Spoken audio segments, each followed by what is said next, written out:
We are going to study substitution reaction now.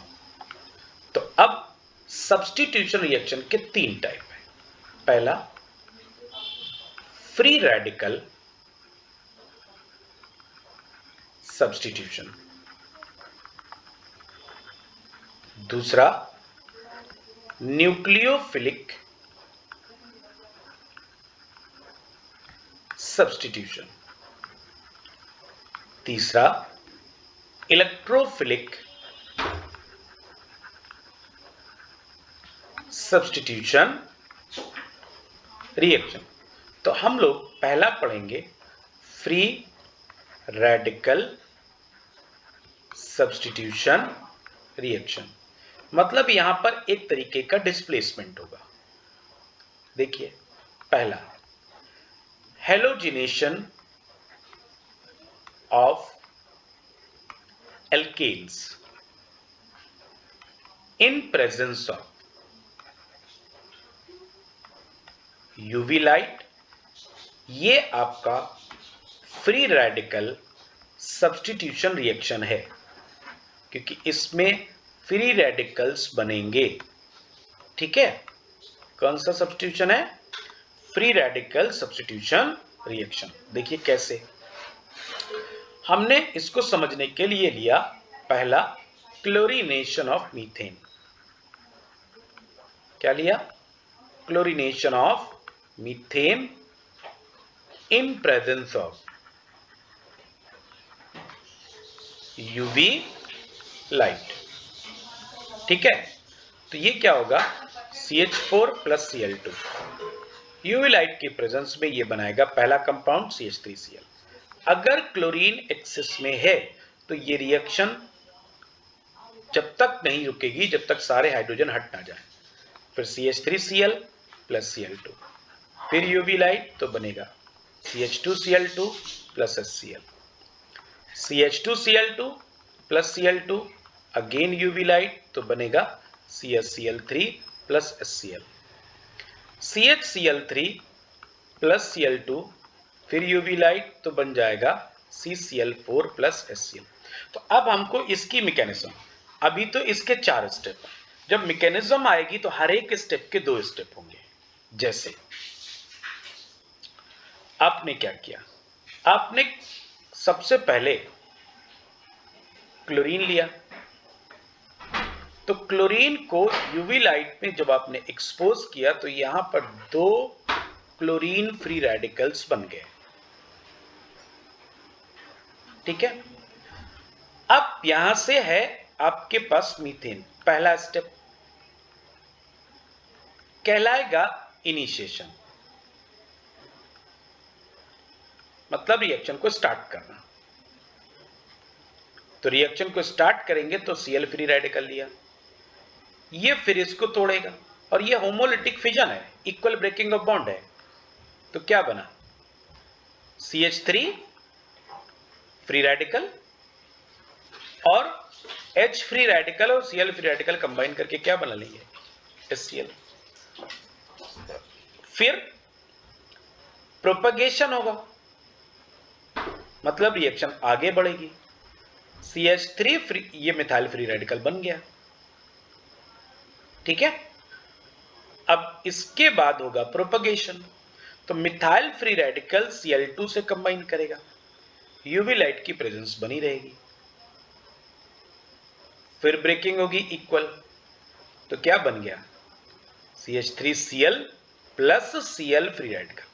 अब इन दोनों को एज अ रिएक्टेंट लिख लेंगे, CH3Cl प्लस HCl. तो यहां से क्या होगा? एक हाइड्रोजन फिर निकलेगा फ्री रेडिकल के फॉर्म में और बना देगा CH2Cl free radical plus HCl. ठीक है, इसका जो CH2Cl फ्री रेडिकल है फिर ले लेंगे आप और इसको रिएक्ट कराएंगे क्लोरीन से, तो होमोलिटिक फिजन होगा. तो बन जाएगा CH2Cl2 plus Cl free radical. इस फ्री रेडिकल को फिर ले लोगे, CH2Cl2 plus Cl free radical ये बनाएगा, यहां से एक हाइड्रोजन निकालेगा, CHCl2 free radical plus HCl, इसको फिर रिएक्टेंट बना लेंगे, फिर लिया जाएगा Cl2, तो यहां से इतना बन जाएगा योर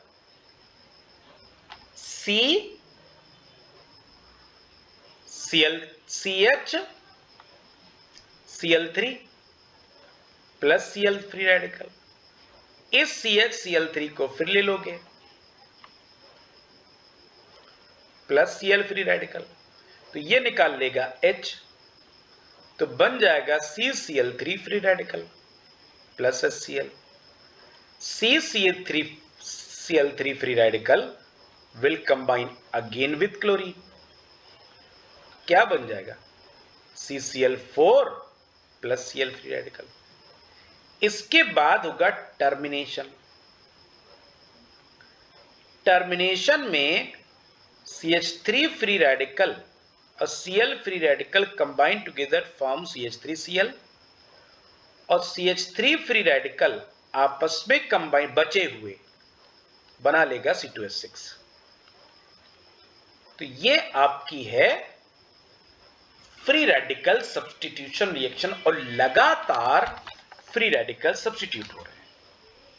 अब वो क्या कह रहा है, अब वो ये कह रहा है कि अगर हम एल्केन एक्सेस में ले लें, तो आपने क्या किया, यहां पर क्लोरीन एक्सेस में लिया था, क्लोरीन को Cl फ्री, मीथेन को Cl फ्री रेडिकल से कंबाइन करा तो मिथाइल फ्री रेडिकल बना, मिथाइल फ्री रेडिकल को Cl2 से कंबाइन कराया तो CH3Cl plus Cl free radical बना, CH3Cl फ्री रेडिकल फिर रिएक्टेंट बना लिया गया, इसने बना दिया CH2Cl फ्री रेडिकल, और CH2Cl फ्री रेडिकल को Cl2 से रिएक्ट कराया तो क्या बन गया CH2Cl2 plus Cl free radical. ये पूरा इधर आ गया रिएक्टेंट साइड, इसने निकाल दिया H फ्री रेडिकल, बन गया CHCl2 free radical, CHCl2 free radical को Cl2 से रिएक्ट कराएंगे तो CHCl3 बन गया, CHCl3 को फिर Cl फ्री रेडिकल से कंबाइन करा तो CCl3 फ्री रेडिकल बन गया, CCl3 फ्री रेडिकल को Cl2 से कंबाइन करा तो CCl4 और Cl फ्री रेडिकल बन गया। अब हम आपसे क्या कह रहे हैं, हम आपसे कह रहे हैं कि अगर एल्केन एक्सिस में लेते हैं, if alkane is taken in excess, अगर लार्ज क्वांटिटी में, ज्यादा अमाउंट में अगर एल्केन लिया जाता है तो मोनोहेलोजिनेशन होता है, देन मोनोहेलोजिनेशन विल टेक प्लेस, मतलब कि सिर्फ एक हाइड्रोजन डिस्प्लेस करेगा और एक ही कंपाउंड बनेगा, ठीक है, सिंगल मोनोक्लोरेट एटम। जैसे आपने क्या किया, मीथेन को एक्सेस में ले लिया और इसको क्लोरीनेशन कराया यूवी लाइट पे, क्लोरीन को लेंगे तो CCl4 पे रुकेगी, लेकिन अगर मीथेन को एक्सेस में लेंगे तो CH3Cl मिथाइल क्लोराइड और HCl बन के स्टॉप हो जाएगी। मान लो अगर आप C2H6 लेते इथेन, और इथेन को भी क्या एक्सेस में लिया जाता और इसको Cl2 से यूवी लाइट की प्रेजेंस में रिएक्ट कराते तो बन जाएगा C2H5Cl प्लस HCl। क्या बन जाएगा C2H5Cl प्लस HCl। और अगर आप प्रोपेन को एक्सेस में लेते हैं तो प्रोपेन ये है, प्रोपेन में जो हाइड्रोजन है वो दो टाइप के हैं, देखिए, एक CH3 A टाइप, दूसरा CH3 A टाइप, और तीसरा है CH2 जो है B टाइप। CH2 ज्यादा रिएक्टिव है, इसको रिएक्टिव मिथाइलिन कहते हैं। खैर, तो एक बार क्लोरीनेशन दो CH3 में से किसी एक पर होगा तो एक H निकलेगा, एक Cl जुड़ जाएगा, बन गया CH3 CH2 CH2Cl, 1 क्लोरोप्रोपेन, और एक बार बीच वाले CH2 पर होगा B पर, तो बन जाएगा CH3CH Cl और CH3, और यहां पर 2 HCl बनेंगे। अब ये जो दो प्रोडक्ट हैं इनकी प्रोडक्ट क्वांटिटी क्या होगी, मतलब कौन कितना ज्यादा बनेगा, कौन कितना कम बनेगा, ये मैटर बहुत इंपॉर्टेंट है। तो product quantity directly proportional to stability of free radical, और आपको पता है कि फ्री रेडिकल की स्टेबिलिटी प्रीवियस वीडियोस पे मैंने बताई थी, हाइपर कॉन्जुगेशन से एक्सप्लेन करते हैं। मतलब आपने लिया CH3 CH2 CH2 free radical इस वाले प्रोडक्ट का, और 2 क्लोरोप्रोपेन का जो फ्री रेडिकल होगा वो होगा CH3 CH फ्री रेडिकल और CH3। तो ये 2 डिग्री है, ये 1 डिग्री। 1 डिग्री में अल्फा हाइड्रोजन 2 हैं, और 2 डिग्री में अल्फा हाइड्रोजन कितने हैं, 6। और जितने ज्यादा अल्फा हाइड्रोजन होते हैं उतना ज्यादा हाइपर कॉन्जुगेशन होता है और उतनी ज्यादा स्टेबिलिटी होती है। तो ये मोर स्टेबल, और ये 1 डिग्री लेस स्टेबल, क्योंकि इसमें 6 है 2 डिग्री में और 1 डिग्री में 1 है। तो इस तरह से 2 क्लोरोप्रोपेन 2 डिग्री से बना और 1 क्लोरोप्रोपेन 1 डिग्री से बना। तो more stable intermediate always gives major product of reaction. क्या कि जो मोर स्टेबल इंटरमीडिएट होता है वो मेजर प्रोडक्ट बनाएगा और less stable intermediate minor product बनाता है।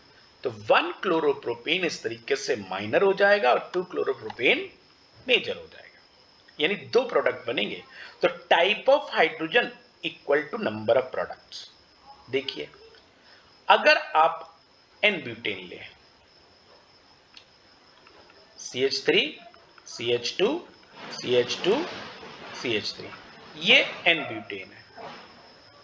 देखिए CH3 A टाइप, दूसरा CH3 भी A टाइप, दोनों CH2 B टाइप, यानी ये 2 प्रोडक्ट बनाएंगे। तो आपको 2 ब्यूटेन एन ब्यूटेन लेने पड़ेंगे और 2 Cl2 लेने पड़ेंगे, यानी एक बार क्लोरीनेशन CH3 पर होगा किसी एक, तो किसी एक में राइट वाले एक पे आप करा लो चाहे लेफ्ट वाले पे करा लो, दोनों ही 1 क्लोरो ब्यूटेन बनाएगा।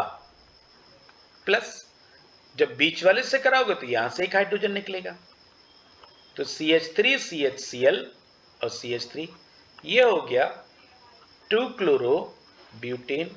तो इस तरीके से 2 HCl भी बनेंगे।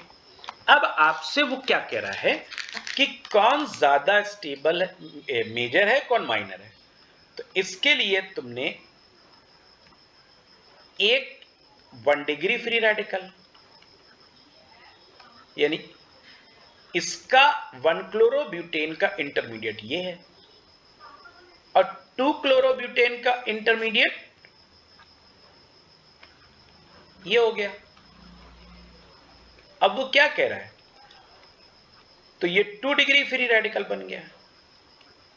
और हमने क्या बताया कि जितना ज्यादा डिग्री होगी और डिग्री होने के साथ साथ फ्री रेडिकल की उसकी ईदर साइड अल्फा हाइड्रोजन ज्यादा होने चाहिए, तभी वो स्टेबलाइज करेगा। यानी हाइपर कॉन्जुगेशन तभी ज्यादा होगा जब उसमें नंबर ऑफ अल्फा हाइड्रोजन ज्यादा होंगे। तो आप देख रहे हैं कि 2 डिग्री फ्री रेडिकल में जो नंबर ऑफ अल्फा हाइड्रोजन है 3 और 2 5 है, और ये है अल्फा कार्बन। अल्फा मतलब फर्स्ट कार्बन, तो इसका ये फर्स्ट कार्बन 1 डिग्री का फर्स्ट कार्बन, बगल वाला CH2 है। 2 डिग्री का फर्स्ट कार्बन, दोनों हैं ईदर साइड वाले, इधर से जाओ तो भी फर्स्ट हो जाएगा, राइट साइड जाओगे तो भी फर्स्ट हो जाएगा। तो मेजर प्रोडक्ट, तो ये मोर स्टेबल हो गया 2 डिग्री वाला, यानी इसका इंटरमीडिएट मोर स्टेबल है और ये कैसा हो गया, लेस स्टेबल। तो जिसका इंटरमीडिएट लेस स्टेबल, उसकी जो प्रोडक्ट क्वांटिटी होगी वो कम होगी, यानी ये कैसा हो जाएगा, माइनर, और ये कैसा हो जाएगा, मेजर। और ये बात समझ में आ गई। यहां से साथ साथ एक और होता है कि जिसको बोलते हैं alkenes on chlorination in presence of UV light undergo allylic substitution reaction. अब ये क्या बवाल है, allylic substitution क्या होता है? तो हमें लेना है एग्जाम्पल एक, जैसे प्रोपीन, दूसरा ले लिया हमने साइक्लोहेक्सीन, ये दो कंपाउंड ले लिए। इनको हम क्लोरीन से रिएक्ट कराएंगे यूवी लाइट में, और जब हम यूवी लाइट में इसका क्लोरीनेशन कराएंगे तो पाई बॉन्ड रिमेन्स अनअफेक्टेड, मतलब डबल बॉन्ड पे कोई इफेक्ट नहीं पड़ेगा। अब कहां पड़ेगा, अलाइलिक कार्बन पर। तो ये क्या, अलाइलिक कार्बन क्या है, अलाइलिक कार्बन है sp3 hybridised carbon adjacent to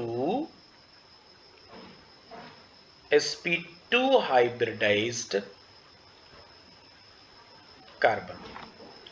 अब ये कौन सा है, यानी ये sp2 है और ये कैसा है, यही तो sp3 है। ये डबल बॉन्डेड है sp2 और उसके बगल वाला सिंगल बॉन्डेड है, ये sp3। तो यही अलाइलिक कार्बन है, ये भी अलाइलिक कार्बन है क्योंकि ये भी डबल बॉन्डेड कार्बन के बगल में। तो ये सभी कार्बन कैसे हो गए, अलाइलिक कार्बन कहलाते हैं। अब इन पर होगा chlorination, pi bond will remain unaffected, मतलब CH3 CH double bond CH2 plus Cl2 in presence of UV light, ये क्लोरीनेशन यहां पर होगा और ये भी फ्री रेडिकल सब्स्टिट्यूशन होगा और ये बनाएगा अलाइल क्लोराइड। तो Cl CH2 single bond CH double bond CH2, ये है अलाइल क्लोराइड। तो एल्कीन का भी क्लोरीनेशन हो जाता है यूवी लाइट में, but remember there must be at least one sp3 hybridised carbon. और हम अपनी लैंग्वेज में ये समझ सकते हैं कि डबल बॉन्डेड कार्बन से जुड़ा हुआ सिंगल बॉन्डेड कार्बन जो होता है वही अलाइलिक कार्बन कहलाता है। तो आपका जो अलाइलिक कार्बन है डबल बॉन्ड से जुड़ा हुआ, पहले में CH3 है और दूसरे में जो डबल बॉन्ड से जुड़ा है वो आपका कौन है, CH2 है। देखिए सेकंड में ये डबल बॉन्ड, इसका मतलब यहां पर दो दो हाइड्रोजन है, तभी तो वैलेंसी 4 होगी कार्बन की। तो कॉर्नर कार्बन ही है, वैलेंसी 4 Cl2 यूवी लाइट यहां पर हो जाएगा। क्या बनेगा, ये बन जाएगा 3 क्लोरोसाइक्लोहेक्सीन प्लस एसिड, और एक ही प्रोडक्ट बनेगा क्योंकि दोनों ही नीचे ऊपर ए टाइप के हैं। ठीक है, इस तरीके से हमको ये समझ में आया कि ये आपका हो गया फ्री रेडिकल सब्स्टिट्यूशन रिएक्शन।